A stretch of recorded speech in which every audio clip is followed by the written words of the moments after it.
순천시가 심사하는 창업경진대회에서 심사위원과 입상한 기업인이 같은 투자클럽에 속해 있다는 사실이 드러나 공정성 논란이 불거졌었는데요. 선정 당시에도 논란이었는데 중간평가에서도 비슷한 형평성 논란이 재현되고 있습니다. 중간평가에서 탈락한 기업은 이게 공정이냐며 울분을 터뜨리고 있습니다. 강서영 기자가 취재했습니다. 우승자인 A기업과 심사위원이 같은 된 것으로 나타나 이해충돌 논란이 일었던 순천시 창업경진대회. 최근 또다시 불공정 심사 논란에 휩싸였습니다. 입상한 기업에게 상금 등의 혜택을 지급할지 결정하는 중간평가.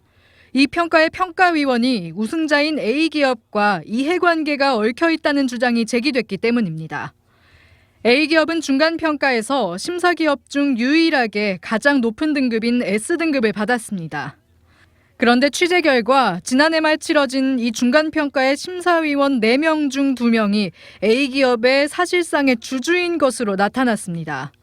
그리고 이 중 1명은 A기업과 같은 투자클럽 소속이었습니다.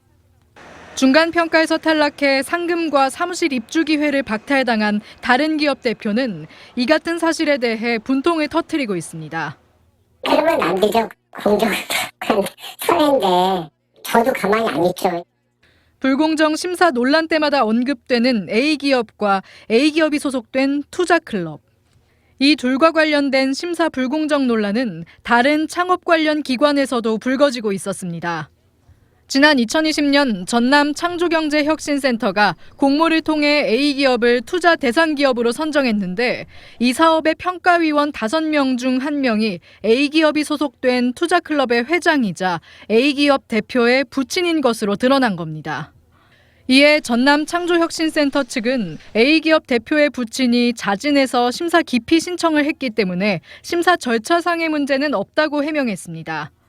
하지만 기피 신청 결과 결론적으로 5명의 위원으로부터 심사를 받은 다른 기업과 달리 A기업은 부친을 제외한 4명에게만 심사를 받았기 때문에 애초 심사 조건이 공평하지 않았다는 지적을 피하지 못하고 있습니다. 개정은 문제가 없습니다. 한편 순천시 창업경진대회에서 재차 이해충돌 논란이 불거지자 A기업은 중간평가에서 받은 상금을 자진해서 반납한 것으로 알려졌습니다. 또 문제가 된 투자클럽의 회장은 친목도모와 투자정보 교환을 목적으로 하는 투자클럽에서 회원의 활동을 간섭할 수 없으며 심사에 직접 개입하지 않았다고도 해명하고 있습니다. MBC 뉴스 강서영입니다. 언제 어디서나 내 손 안의 뉴스. 광주 MBC 뉴스 유튜브 구독으로 함께하세요.